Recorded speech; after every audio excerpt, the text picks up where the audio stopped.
Joy, a movie that I saw a few weeks back, a movie that I have done a recording, and for some odd reason, that recording became lost in my computer. So I said, you know what, I got to talk about this film before to put the other films that I've seen on the post. There's a lot of films that I've actually recorded, but I want to talk about Joy first, and then I'm gonna start filtering the other movies that I've seen, in sequence order that I've seen it. Um, Joy is a film starring Jennifer Lawrence. It is based on a story which I sort of surprised me because I thought it was a rock and roll story I was going to talk about. And if you've seen how that poster looks, it's very easy to get that wrong impression.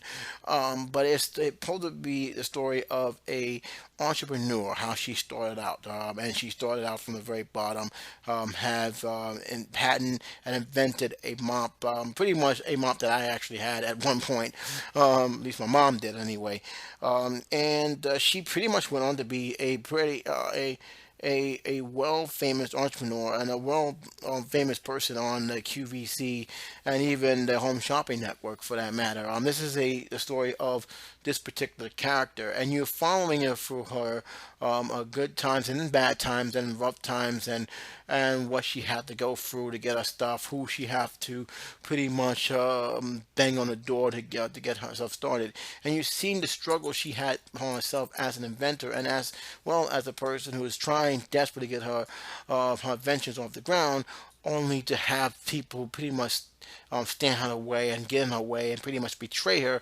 as we go along. She's met with tragedy, she's met with a lot of nonsense, but in the end, she actually pulled through, becoming the famous woman that I did not know existed today until at least this movie. That is, I'm gonna keep it real. I don't watch QVC.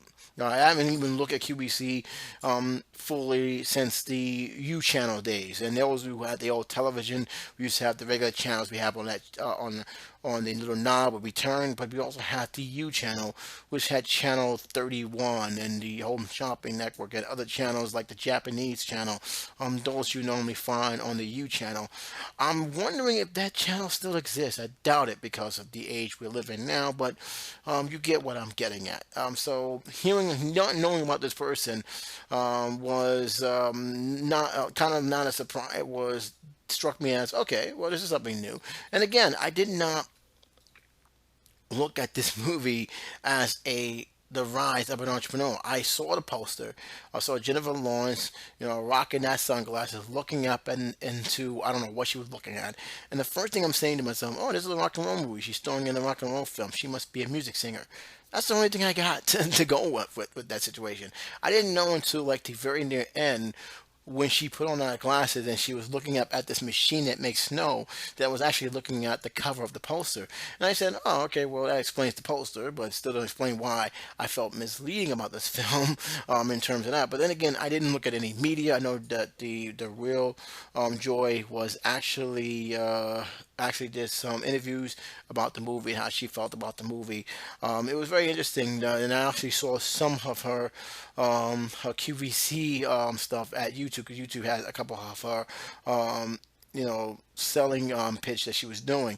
So it was very very interesting to see that they decided out of all things that Hollywood can done to make a movie about her. What's my feeling about this movie? Well, let's get the good out the way. All right, Jennifer Lawrence is superb in this film. I thought she really, really have shown her talent and show you why many people can always consider her in these award shows. She is very, very talented, very versatile. I love her in drama roles. I think she's done tremendously good in dramatic roles. House of Cards, I think that's one of them. She's been in films like Civil Lines Playbook, which I thought she was great in. She has really is one of those actresses, sorry, who really shines when it comes to these dramatic, pretty much art house independent films. And she really needed to shine because I'm gonna be honest with you, as good as she was in this movie wasn't that great. There was a lot of issues I had with this movie. Let's first go with the fact is they really played this drama of her going through a lot of stuff to the fullest, to the point where, in case you haven't seen it, this is a spoiler word, where we're being told by her grandmother, and at first I'm fine, but when she died in the middle of the movie, it's like, wait, how is this possible? I mean, how is she still narrating to us? So are we doing a Lovely Bone scenario again? So it was kind of a bit of a distraction, but I think the problem is that the story, unless you know the story up hand, I think this will become as a bland kind of story, because I think people's like, who really cares about a person doing an infomercial? I mean, it's intriguing, but I felt they overplayed the dramatic and the stuff that she was going through. I doubt that that's really what how she went through. But then again, when you have true stories, you have to sometimes separate the facts from the fiction.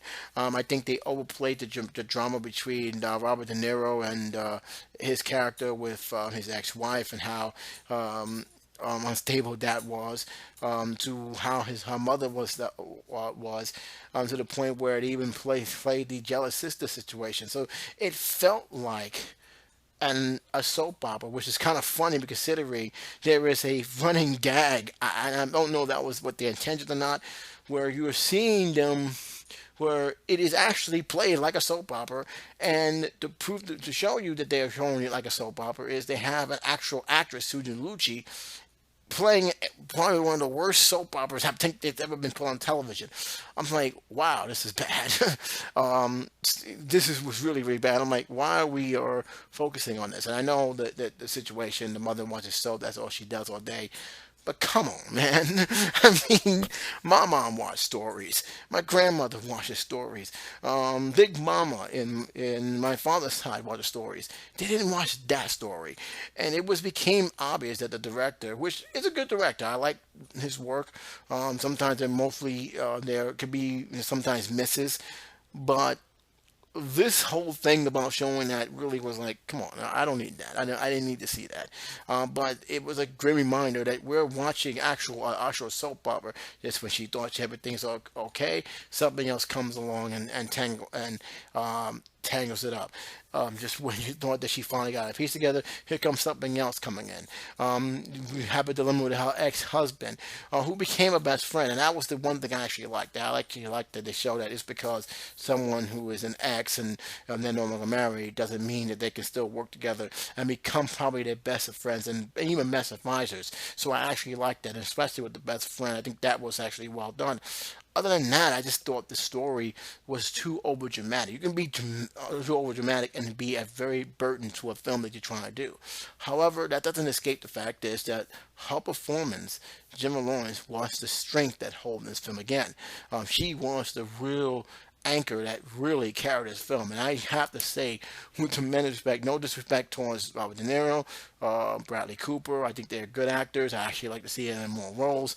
But I felt this was Jennifer Lawrence's movie. And as much as that helped the film, it also hurt the film, because I felt that the storyline could have been more structured, to where I could become more interested in the story.